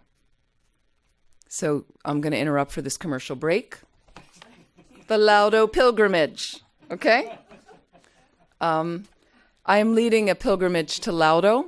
Yes, it does look like this from Laudo, okay? Rinpoche has a holy cave at Laudo where supposedly he got enlightened in his last lifetime. And Rinpoche's asked me to teach when I can in the season. And October 2018, I'm going to lead a group up there to do a short retreat. You're trekking in Nepal. It's a gorgeous, gorgeous area, very special area where the Sherpas live. And we will go up to Laudo. It's a difficult walk up there. We fly a little bit and then we walk a few days. And we'll do a retreat. Rinpoche's holy sister lives there. She's a precious nun in her 70s. She's extraordinary. And we'll do some outings to visit where Rinpoche was born. There's a nunnery below, and there's another family, a nun that lives in a cave near Laudo, and we're going to visit these places and spend some time. So if you'd like, it is a fundraiser for Laudo. And the information is on my website. So you can check and you can get some information. And if you want, I have some cards so you can check it out. So I went to Laudo to do retreat. I was up there for 4 or 5 months. My boyfriend was supposed to come at the end of the retreat, and was going to show him Laudo. And instead, I got a letter instead of him, because he was chosen to be a second attendant for Lama Zopa Rinpoche at the time. This was in maybe 1998. And instead of him, I got a lovely letter from him that didn't really please me because I wanted him. And it was so powerful for my mind, because I figured when he became an attendant, he would become a monk. I just assumed. But he didn't become a monk right away, but I just assumed he would. And I felt like when I opened the letter and read this, my attachment reared out of me like a monster animal. It was almost like I could see this separate entity, how much I suffered from my grasping onto him, needing the boyfriend, wanting to have this relationship. I felt I had committed to him in my retreat, and I needed this to happen in a certain way. And now it kind of the rug got pulled out from under. And fortunately, I was really, in a sense, able to see the attachment kind of separate. And it really showed me like how heavily you suffer from this monster, how heavily, but how it masquerades in a very subtle way. So for me, I was really able to see this kind of dramatic kind of feeling I had, like really gripped, and a little bit like my heart just cascaded right through my rib cage and just splattered all over the floor. And it was really very powerful. It was helpful on one level, even though it was very painful. And then I could see every time I grasped onto him, how much I suffered. And when I was able to just be content in myself, there was no suffering. There was no real blatant suffering like that. So in understanding the nature of the mind, very helpful way of dealing with the arisal of as attachment rears its head. The other thing that's helpful to notice, when attachment rears its head, these mental afflictions that arise are impermanent. As I reflect on the nature of mine, these mental afflictions are impermanent. They don't last. Again, they're not fixed entities, and they're not in the nature of my mind. So it's a helpful way to think of this. And again, clouds in the sky. It's also helpful if you can de-identify with the afflictive or afflicted emotions. Meaning, some people say to me, I'm a really, really attached person. I'm a really grasping person. No, you just have a lot of attachment in your mind at times. Just have a lot of attachment. I'm a little more distanced from it. I'm not an angry person. Sometimes I have anger in my mind. That's all. I know it's not the nature of my mind. I'm not really an angry person. Sometimes there's just anger in my mind. Sometimes there's a lot of anger, a lot of depression.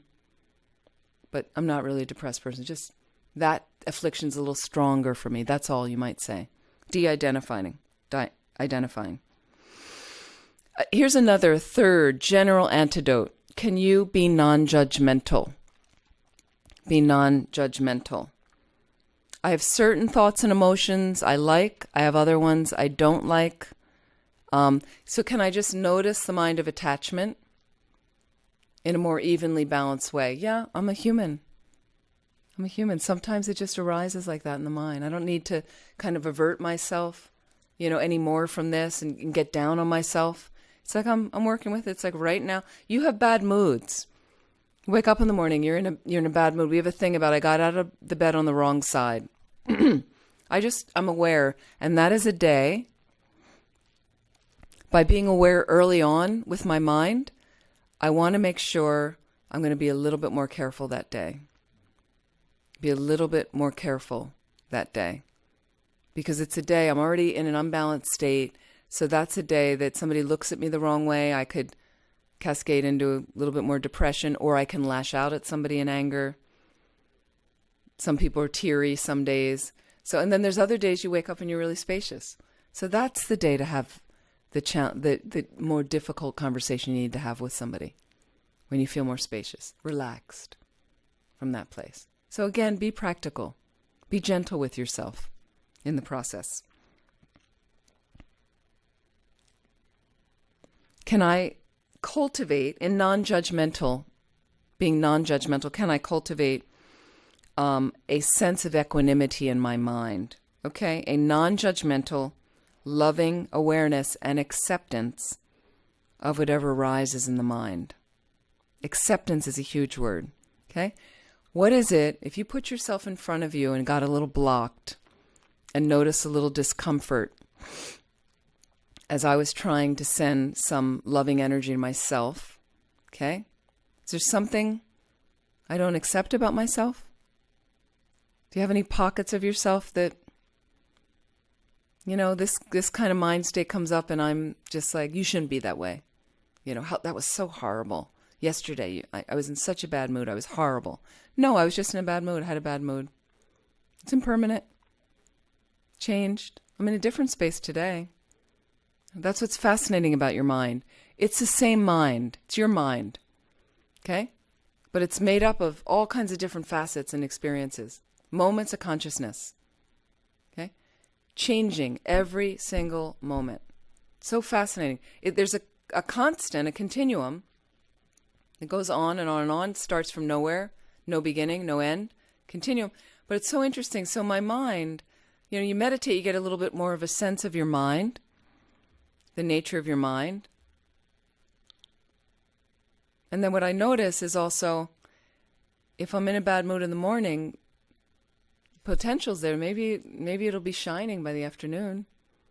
It's not going to be stuck in that. Tomorrow, often, if I have a bad mood, I think, tomorrow will be different. I bet tomorrow it's different. It's always different. It's always different tomorrow. Rarely does it hang on. But I also appreciate when I'm in a good space, this could be fleeting. So I appreciate right now. I feel pretty good right now. Going well. Okay? So understanding the, having this, this acceptance in a sense. This is all of our flaws. All of our flaws. It's okay. I'm a human being. All of the flaws. Let me go into a little bit more specifics on attachment. And I'll take any questions if you have.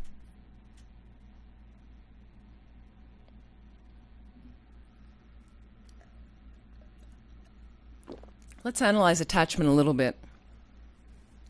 Attachment is defined as a mental factor that perceives an object as attractive, exaggerates its attractiveness, regards it as a cause of happiness, and wants to possess and retain it. One more time, attachment is defined as a mental factor that perceives an object as attractive, exaggerates its attractiveness, regards it as a cause of happiness, and wants to possess and retain it. Okay? It's so interesting with even your, let's say the most dearest, our kids, regards it as a cause of happiness. I do know people, they love their kids. They want to be around their kids. They want to be around their kids. They want to be around their kids. When they're around their kids too much, they want their kids to go away. Right?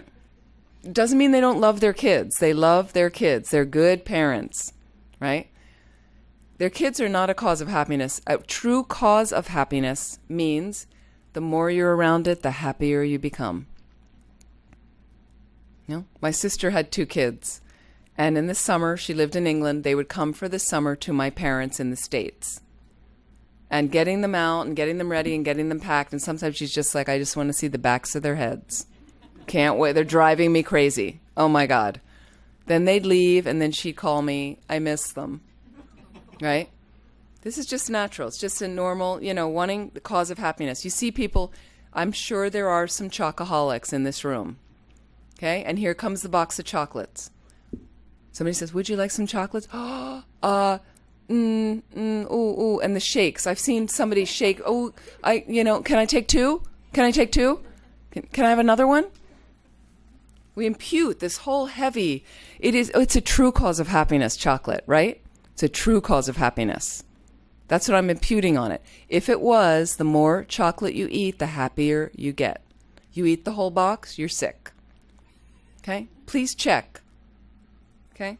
So what's wrong with attachment? It's very helpful to first look at the delusion to explore what's wrong with it, because we think attachment is okay. We think it's love. Please check again. Okay, attachment disturbs our mind. We're pretty clear what's wrong with attachment. Disturbs our minds. It makes our mind unpeaceful and unclear. You see stuff. Somebody got the job I wanted. Totally clutters up your mind. All you're thinking about. Had I said that in the interview? If I called somebody else and researched who the board of directors were, and I did my research and I found out that he golfed at that place and I made a joke in the interview, maybe I would have, she did that, she's younger than me, maybe I would have. People obsess like this. Over and over. Your mind is so upset about, and then you wanted this thing. Did you ever buy something? Those of you with computers and cell phones, that's most of the Silicon Valley, I would imagine, where we are right now. Did you do any research when you bought your smartphone? Maybe the original smartphone? No research. You just got it. Okay. Computer? No research. You just got a computer? Okay. She's unusual. Some people do research, but that's great. Then less attachment, right? Just give me the thing. I don't care. More peaceful mind, right? More peaceful mind. But I've seen people, they research, 6 months goes by. I found the thing, but they said the Wi-Fi doesn't. I did the review. I went to the store 6 times. I do know somebody. I do know people like this. Somebody who bought an office chair. You know how many times they dragged me into Staples? This was a Dharma practitioner, monk friend of mine. I finally, the 7th time I went, you know what? I'm going to do errands. I'm going to drop you off at Staples. You go in and you sit in all those chairs and have the time of your life. You know? So I hope it works for you. You know, may the force be with you, okay? I'm not going today. I can't go. But some people are like that. They need to kind of check. Think how much the mind is peaceful. I'm attached to this thing. I need to get the best one. It has to be the perfect. It's endless. It's endless with stuff. It's endless like that. Okay, and then you may have a relationship, but you're not trusting the person. So you start checking and you start second guessing, and then this and then see, and then you have doubt arise, another one of the 6 root delusions. And I start questioning how I see them, and they're looking at that person, and then start to get jealous. The mind's so undisturbed because of my attachment to them. They want to be with somebody else, then be with somebody else. It's not the kind of relationship I want to have. Let go. Please let go. It's painful at first. It's uncomfortable. That's samsara's nature. Relationships end at some point, whether it's in death or whether you break up, you grow apart, people change. People want different things. People move. Changes. Attachment leads you to do silly and dangerous things. Your moods go up and down with attachment. Happy when you get what you want, unhappy when you don't get what you want.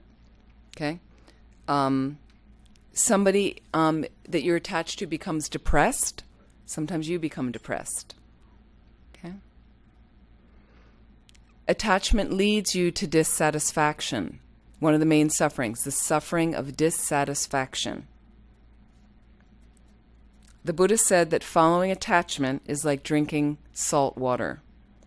This is dissatisfaction. Nothing's really ever satisfying in samsara. You know, and look at us. Look with our technology. After a while, this phone, it's right. You know, I see somebody, this old phone that flips up. Some people make fun of that now. That was the latest, greatest thing when it was invented. Everybody had to have one. You saw, oh, I want one of those. Oh, you got the new phone? Oh, wow, look how little it is. So cool. You know, now it's like some ancient, you know, did they have that in prehistoric days, that kind of phone? Is that the phone they had? Right? So just see how the mind, it changes. It changes. I don't want that thing anymore. It's old. I looked at junkyards. Junkyards are a great place to explore. All those cars, all those washers and dryers, somebody's dream at one point. Somebody's dream. Look what we bought. You show your friends, look what we got. So exciting. And then now it's a, you know, pile of rust. Heap of rust, like that. Dissatisfaction. Salt water, okay? And so instead of the thirst being quenched with desire, I just need more and more. I need more and more. Constant. It's a constant thing, okay? However much you have, you always want more and more. I always want something to be better. The happiness and the pleasure we get, it doesn't last, okay? And the happiness and pleasure you get, it doesn't remove your problems. Something to think about with stuff. Doesn't remove your problems. The suffering of dissatisfaction. Attachment gives rise to other emotions. In my boyfriend's case, old boyfriend, jealousy came from that. Anger came from it. Fear, mistrust, things like that. came from attachment. Worry. Okay? It leads to problems in relationships, of course. We've been talking about that. You have an unrealistic expectation of other people. Attachment can lead you to that. I think you get the point. Okay, let me talk about some antidotes. I'll take some questions. Okay. One of them is just reflect on the faults of attachment. Really look at it. You know, I'm struggling here. I had an agenda. I wanted this. I had an expectation. What's going on? What did I expect? Is it reasonable? I see how attachment's really creating this thing. So you do analyze. Look at the faults of attachment.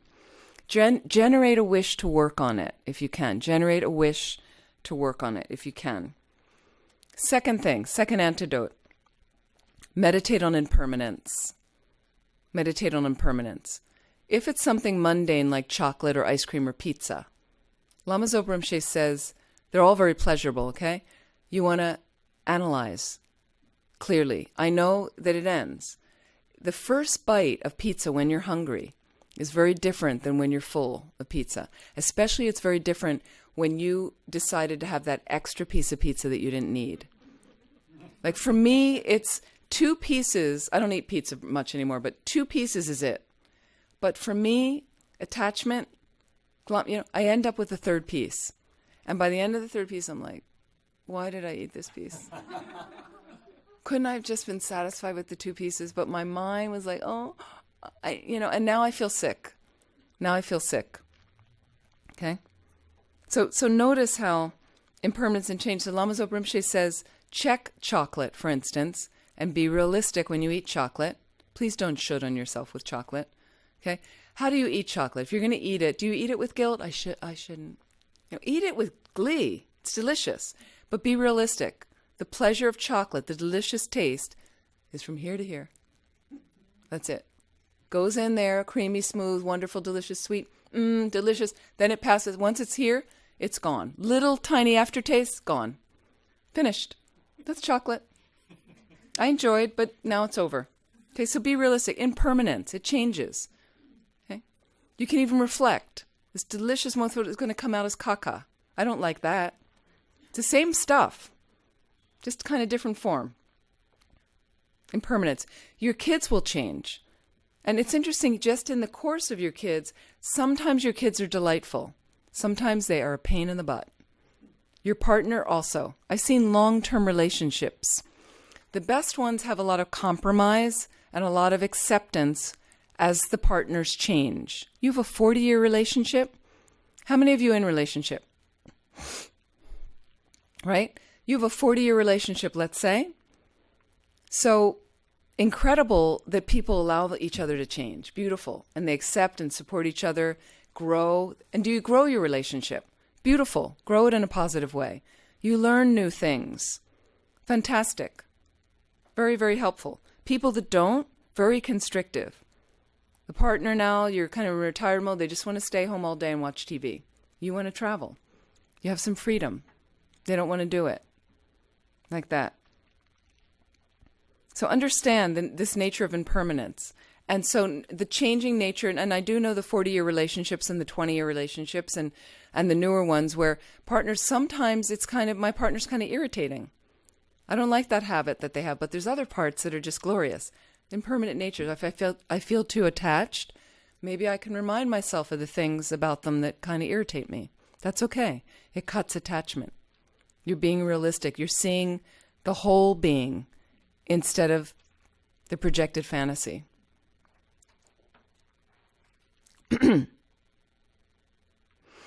Understand that one day, the partner that I love so much, one day my kid, I will be separated from them in death, for sure. You have to leave it all behind. Have to leave it all behind. Maybe they die first. Can I be supportive?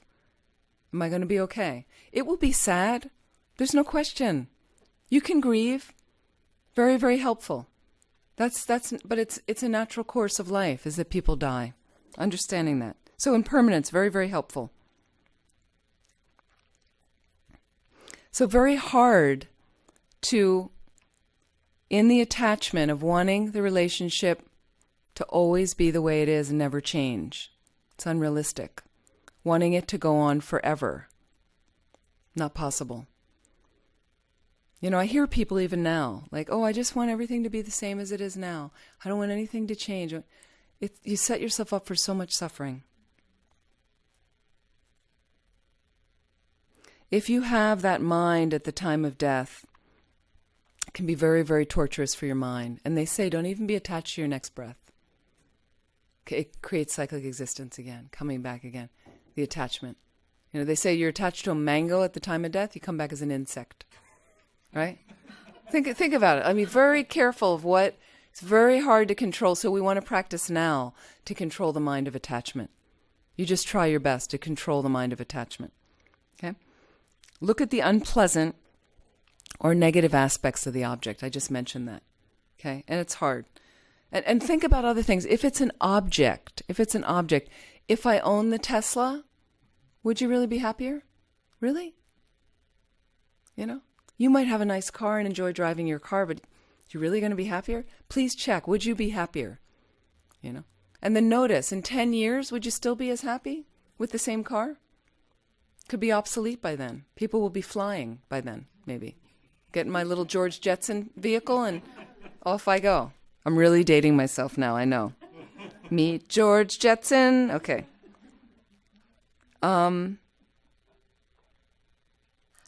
There is a thing that we also look at. You look at some other people's relationships.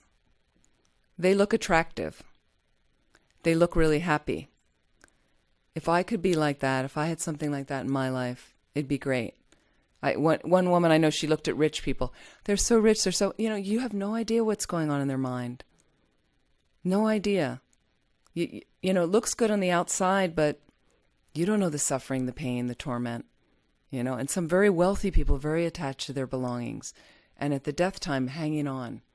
I don't want my son to have the house and the mortgage and, the power of attorney, and they're taking this from me. And it can be incredibly torturous. Okay, from not being realistic. And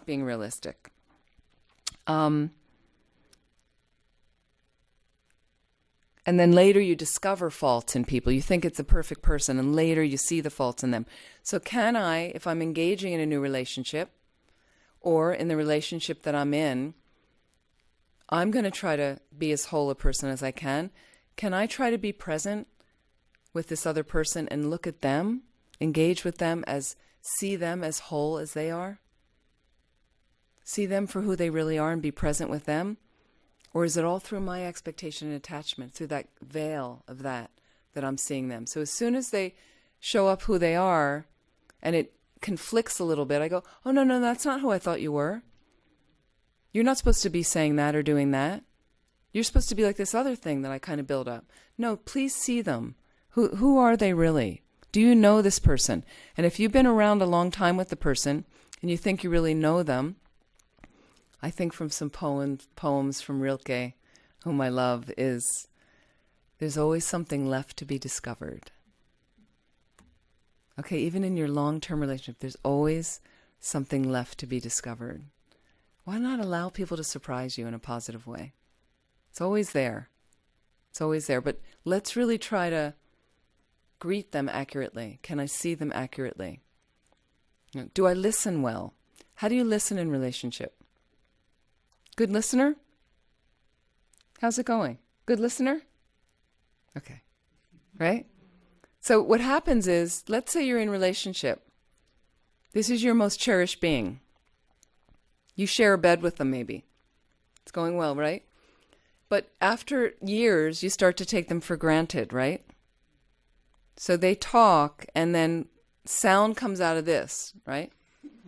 But what goes in here sometimes is, they're speaking, your most precious, cherished person, but what I hear is, right? And then later, they said, but I told you. And you say, no, you didn't. I didn't hear a word of it. Yeah, and then they say, I did tell you. No, you didn't. Yes, I did. No, you didn't. Yes, I did. And then you fight. Okay? Because you're not active listening. It's a great offering to give to your other, to your precious other, an offering of active listening. Can you ever just listen without multitasking? Once in a while, it's nice to offer that to them. I gave an example years ago. Oh, well, not years ago, a few years ago, I was living at Milarepa Center in Vermont. And had a wonderful manager, wonderful woman, and we were same age and friends, and but we kind of got into a pattern like families, and we thought we weren't listening to each other very well, and we got into problems because of it. So I thought about this a lot, and I thought, I don't think I listened to her that well. I need to work on that. So one day we're in the country kitchen, big wooden table in the middle. I'm cooking, my back's to her, she's washing dishes, the other side, and she's talking about something important. I thought, I really want to listen. So I shut off the burner and I turned around onto the counter and I'm just watching her back. I'm totally listening, focusing on what she's saying. And she's washing the dishes, finishes the dishes, shuts off the tap, dries her hands, turns around, and she sees me, and she says, "What's wrong?" And I said, I'm just listening to you. And it melted her. She goes, "Oh." And I said, "No, it's important what you're saying. I wanted to hear what you're saying. It's a great gift to give somebody, especially the person you are with most of the time and love them." And so are you actively listening? Okay. Now, if you are focusing on some negative aspects of your friend or your kid, you don't want to go too far overboard where then all you see is all their negativities, okay? Keep the balance. Keep the balance in there. Let me do a few more. Some other things to understand. Attachment, again, is more selfish, more concerned with our own needs and wants.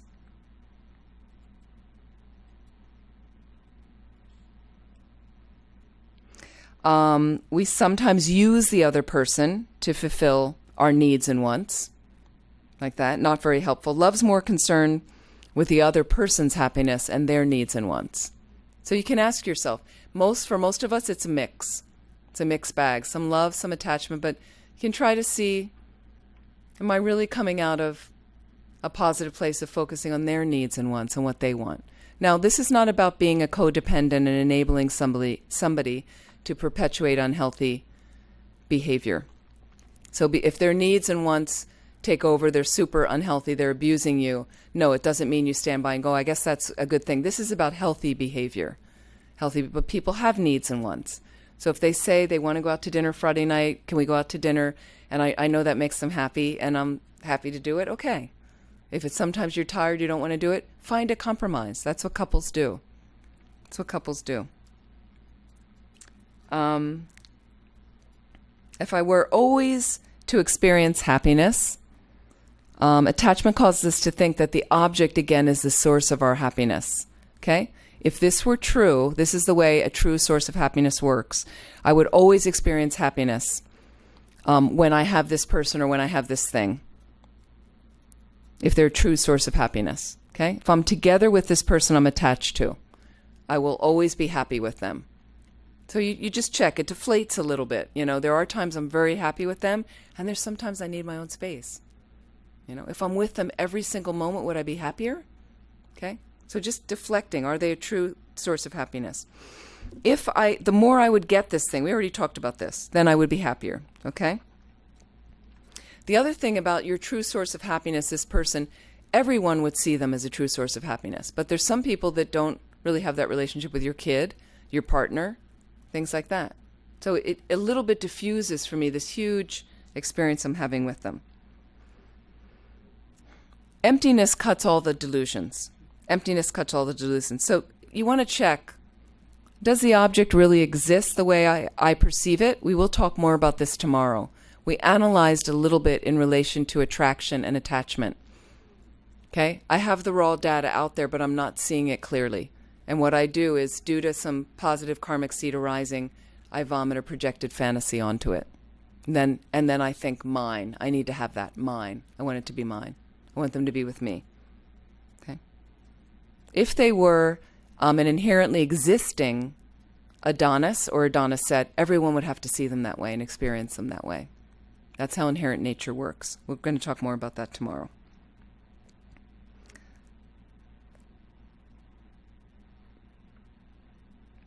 So when problems arise in your relationship, ways to work on this, some of you are very skilled in this, okay? Is it always the other person's fault? Do I have a role in it? It is always the other person's fault. Okay, she's clear about that. That's good. She's got it right, okay? But quickly, let's analyze. Like, immediately, is it always, we immediately, it's like you always do this, you always, it takes two to tango. What's my role? What's my responsibility in this? Was I clear? Fortunately, I have two people in my life I'm close with. I happened to be sitting in their house all morning, and then that huge fight ensued. And then she said to him, I told you. He said, you never told me to. And I happened to be there all morning in the time that she thought that she told him, and I was there. And she finally, fortunately, turned to me and said, did I tell him? I'm a witness, And I never heard her say, and I said, honestly, the whole time I've been sitting here, I never heard you tell him that you're going to go pick up the kids. So be careful. Are you expecting your partner to be a mind reader? Are you expressing what you need to express gently, compassionately? Or are you repressed, holding in, not communicating, not responding? One of my friends who was a psychic said 75% of the time, men blow women off. Okay? So if you're in a male-female relationship, that's something to look at, like that. Then women get accused of nagging. Okay? Well, we nag sometimes because we get ignored. So you have to check, are we really communicating well? But when there's a problem, what's my responsibility? Buddhism asks you, what's my mind doing here? What's my responsibility? Some karmic seed arising. I had a role in this. Another way to work on it. Again, please check your mind. What's my mind saying about the situation? What's my mind saying about the other person? About myself? Is it true what my mind's saying? Is my perception true? Did I have an expectation? Is my expectation realistic? Was it reasonable? Or am I expecting too much? Am I demanding too much? So true and open, trust and open communication are very important. So that the relationship can be spiritually beneficial for both of you. It's okay to have attachment to the Dharma, though, but you want to balance. But that would be a better thing to have attachment to. But again, it has to be balanced with the practicalities of your life. Same with attachment to spiritual teachers and gurus, like that. One last thing. I think I mentioned most of this. Again, the Buddha talked about the middle way. The middle way. It's a whole other philosophical school. However, in our own lives, we're neither indulging ourselves nor depriving yourself. Okay, I'm being content with living comfortably but simply. Is that possible? Living comfortably but simply. Okay? Developing an altruistic motivation. We said a motivation in the beginning. Motivation of bodhicitta, the enlightened mind, for whatever we do. That keeps things balanced. That always having that motivation. Okay? Training yourself to be concerned for others. Doing whatever I can do with a motivation to wake up fully so I can benefit others. So very, very, very helpful like that. Any questions?